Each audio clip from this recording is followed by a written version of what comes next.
El camino a Cristo. Tema número 7. ¿Cómo lograr una magnífica renovación? Si alguno está en Cristo, nueva criatura es. Las cosas viejas pasaron ya, he aquí todo es hecho nuevo. Segunda los Corintios 5:17. Tal vez alguno no podrá decir el tiempo o el lugar exacto, ni trazar toda la cadena de circunstancias del proceso de su conversión. Pero esto no prueba que no se haya convertido.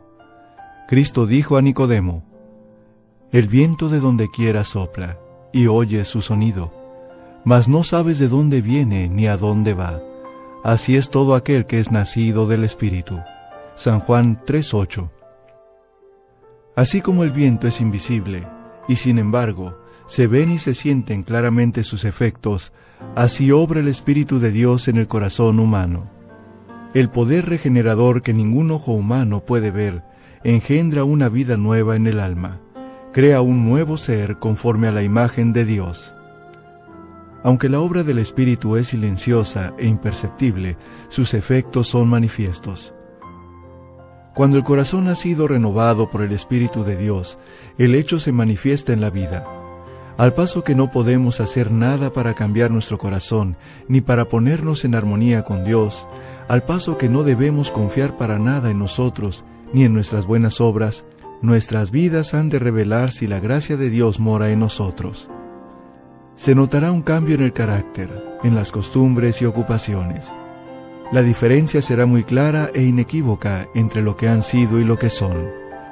El carácter se da a conocer, no por las obras buenas o malas que de vez en cuando se ejecutan, sino por la tendencia de las palabras y de los actos en la vida diaria.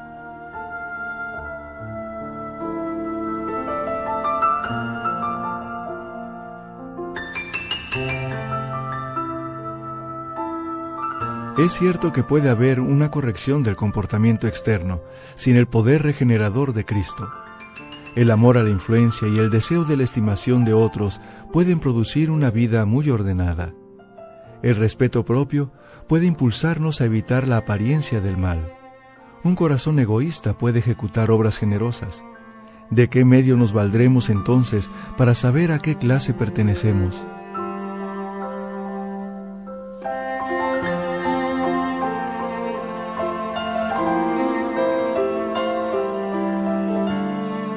¿Quién posee nuestro corazón?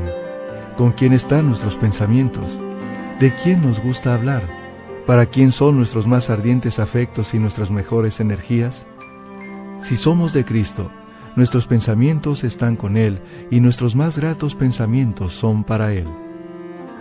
Todo lo que tenemos y somos lo hemos consagrado a Él. Deseamos vehementemente ser semejantes a Él, tener su espíritu, hacer su voluntad y agradarle en todo.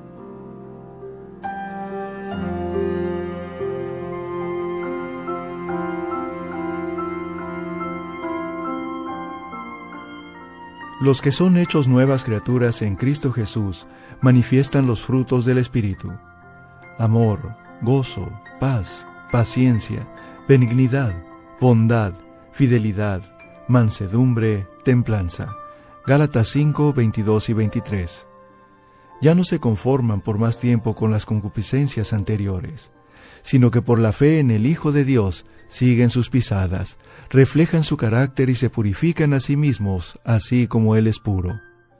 Aman ahora las cosas que en un tiempo aborrecían y aborrecen las cosas que en otro tiempo amaban.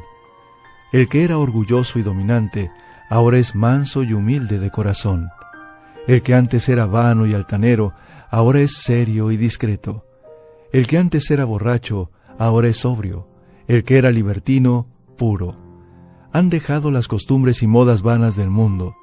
Los cristianos no buscan el adorno exterior, sino que sea adornado el hombre interior del corazón, con la ropa imperecedera de un espíritu manso y sosegado. Primera de Pedro 3, 3 y 4.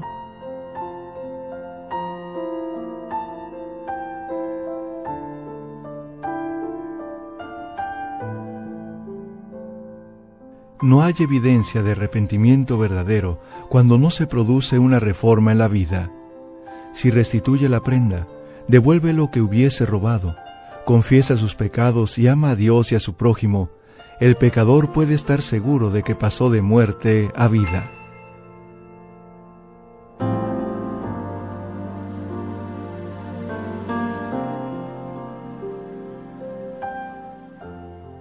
Cuando venimos a Cristo como seres errados y pecaminosos y nos hacemos participantes de su gracia perdonadora, nace en nuestro corazón el amor a Él. Toda carga resulta ligera, porque el yugo de Cristo es suave.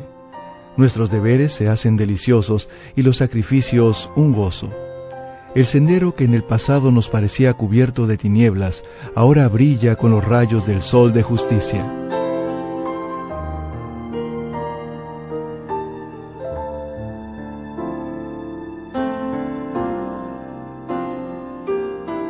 La belleza del carácter de Cristo se verá en los que le siguen. Era su delicia hacer la voluntad de Dios. El poder predominante en la vida de nuestro Salvador era el amor a Dios y el celo por su gloria. El amor embellecía y ennoblecía todas sus acciones. El amor es de Dios. No puede producirlo o originarlo el corazón inconverso. Se encuentra solamente en el corazón donde Cristo reina. Nosotros amamos por cuanto Él nos amó primero. Primera de Juan 4:19. En el corazón regenerado por la gracia divina, el amor es el móvil de las acciones. Modifica el carácter, gobierna los impulsos, restringe las pasiones, domina la enemistad y ennoblece los afectos. Este amor alimentado en el alma, endulza la vida y derrama una influencia purificadora en todo su derredor.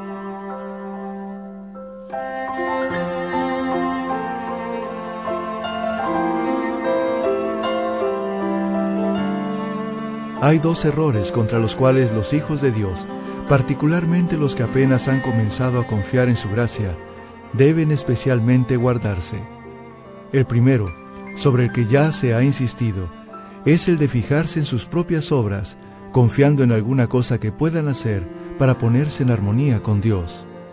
El que está procurando llegar a ser santo mediante sus propios esfuerzos por guardar la ley, está procurando una imposibilidad. Todo lo que el hombre puede hacer sin Cristo está contaminado de amor propio y pecado. Solamente la gracia de Cristo, por medio de la fe, puede hacernos santos.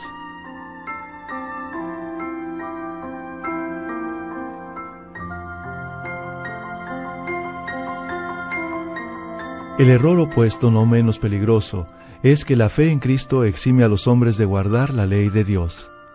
Que puesto que solamente por la fe somos hechos participantes de la gracia de Cristo, nuestras obras no tienen nada que ver con nuestra redención.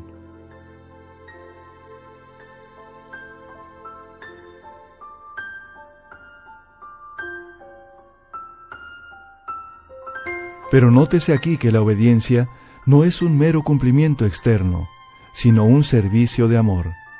La ley de Dios es una expresión de su misma naturaleza. Es la personificación del gran principio del amor y, en consecuencia, el fundamento de su gobierno en los cielos y en la tierra.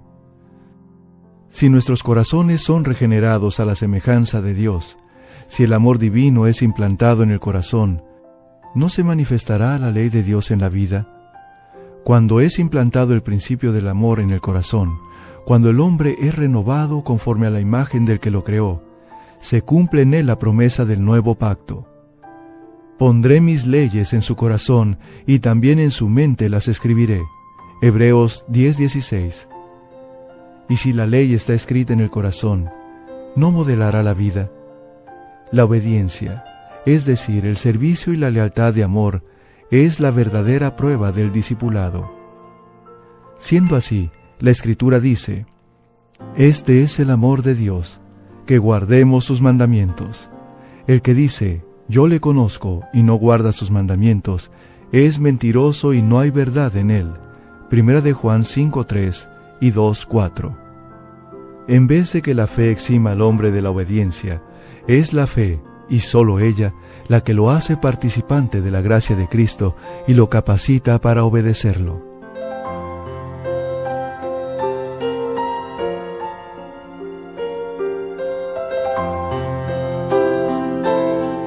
No ganamos la salvación con nuestra obediencia, porque la salvación es el don gratuito de Dios, que se recibe por la fe. Pero la obediencia es el fruto de la fe. Sabéis que Él fue manifestado para quitar los pecados, y en Él no hay pecado. Todo aquel que mora en Él no peca. Todo aquel que peca no le ha visto ni le ha conocido. Primera de Juan 3, 5 y 6. He aquí la verdadera prueba. Si moramos en Cristo, si el amor de Dios mora en nosotros, nuestros sentimientos, nuestros pensamientos, nuestras acciones, tienen que estar en armonía con la voluntad de Dios como se expresa en los preceptos de su santa ley. Hijitos míos, no dejéis que nadie os engañe. El que obra justicia es justo, así como Él es justo. Primera de Juan 3, 7. Sabemos lo que es justicia por el modelo de la santa ley de Dios, como se expresa en los 10 mandamientos dados en el Sinaí.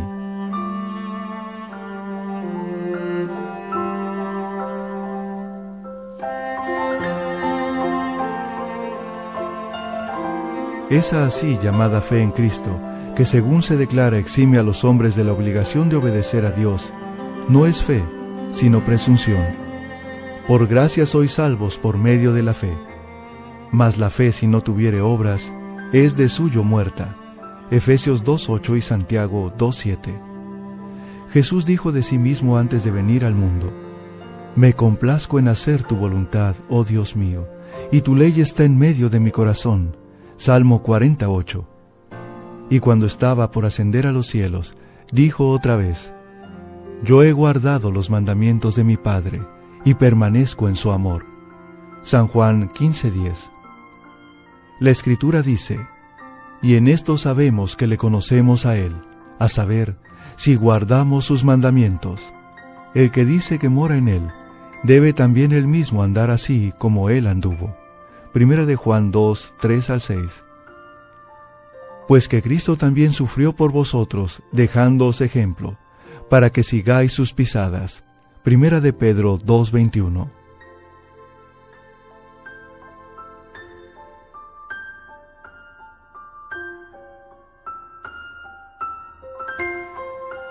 La condición para alcanzar la vida eterna es ahora exactamente la misma de siempre.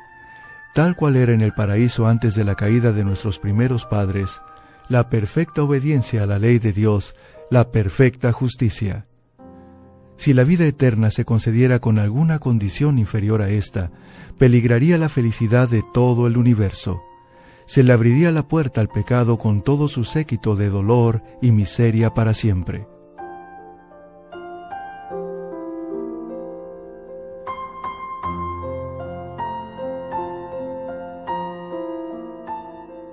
Era posible para Adán, antes de la caída, conservar un carácter justo por la obediencia a la ley de Dios. Mas no lo hizo, y por causa de su caída tenemos una naturaleza pecaminosa y no podemos hacernos justos a nosotros mismos. Puesto que somos pecadores y malos, no podemos obedecer perfectamente una ley santa. No tenemos por nosotros mismos justicia con que cumplir lo que la ley de Dios demanda. Mas Cristo nos ha preparado una vía de escape. Vivió sobre la tierra en medio de pruebas y tentaciones, tales como las que nosotros tenemos que arrostrar. Sin embargo, su vida fue impecable. Murió por nosotros y ahora ofrece quitarnos nuestros pecados y vestirnos de su justicia. Si os entregáis a Él y lo aceptáis como vuestro Salvador, por pecaminosa que haya sido vuestra vida, seréis contados entre los justos por consideración a Él. El carácter de Cristo toma el lugar del vuestro, y vosotros sois aceptados por Dios como si no hubierais pecado.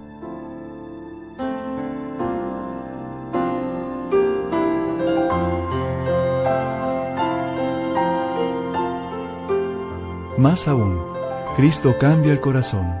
Habita en vuestro corazón por la fe. Debéis mantener esta comunión con Cristo por la fe y la sumisión continua de vuestra voluntad a Él. Mientras hagáis esto, Él obrará en vosotros para que queráis y hagáis conforme a su voluntad.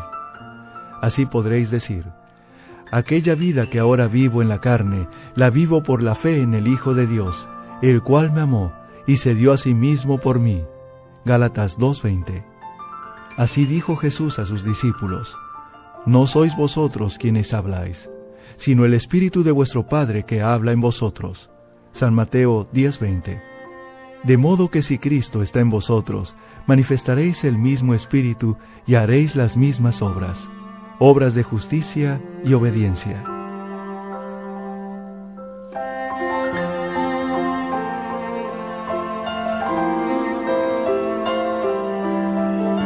Así pues, no hay en nosotros mismos de qué jactarnos.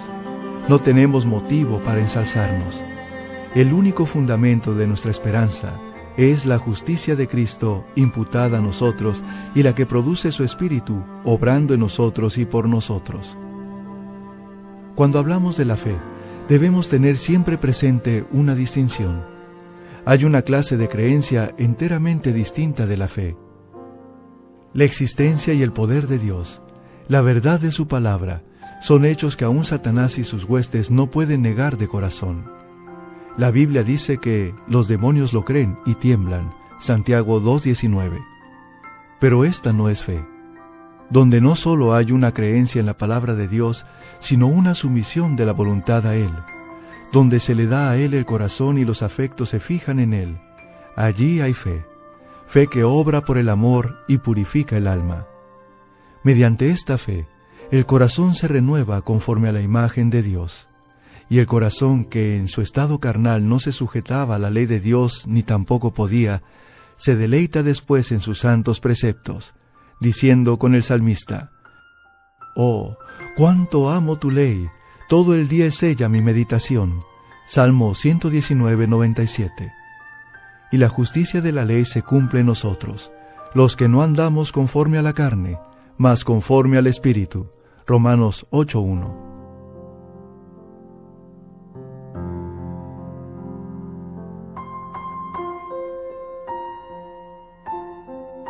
Hay quienes han conocido el amor perdonador de Cristo y desean realmente ser hijos de Dios. Sin embargo, reconocen que su carácter es imperfecto y su vida defectuosa, y están propensos a dudar de que sus corazones hayan sido regenerados por el Espíritu Santo. A los tales quiero decirles que no se abandonen a la desesperación. Tenemos a menudo que postrarnos y llorar a los pies de Jesús por causa de nuestras culpas y errores. Pero no debemos desanimarnos. Aun si somos vencidos por el enemigo, no somos arrojados, ni abandonados, ni rechazados por Dios. No, Cristo está a la diestra de Dios e intercede por nosotros. Dice el discípulo amado: «Estas cosas os escribo para que no pequéis. Y si alguno pecare, abogado tenemos para con el Padre, a saber, a Jesucristo el justo». Primera de Juan 2:1. Y no olvidéis las palabras de Cristo, porque el Padre mismo os ama. San Juan 16:27. Él quiere que os reconciliéis con Él. Quiere ver su pureza y santidad reflejadas en vosotros. Y si tan solo queréis entregaros a Él, el que comenzó en vosotros la buena obra, la perfeccionará hasta el día de Jesucristo. Orad con más fervor. Creed más plenamente. A medida que desconfiemos de nuestra propia fuerza, confiaremos en el poder de nuestro Redentor, y luego alabaremos a aquel que es la salud de nuestro rostro.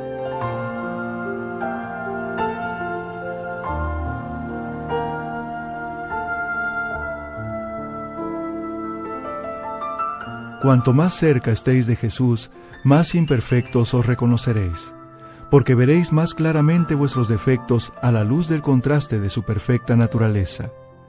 Esta es una evidencia de que los engaños de Satanás han perdido su poder y de que el Espíritu de Dios os está despertando.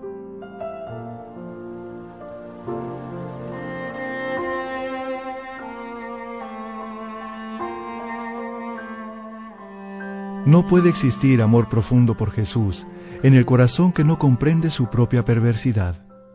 El alma que se haya transformado por la gracia de Cristo admirará su divino carácter. Pero el no ver nuestra propia deformidad moral es una prueba inequívoca de que no hemos llegado a ver la belleza y excelencia de Cristo.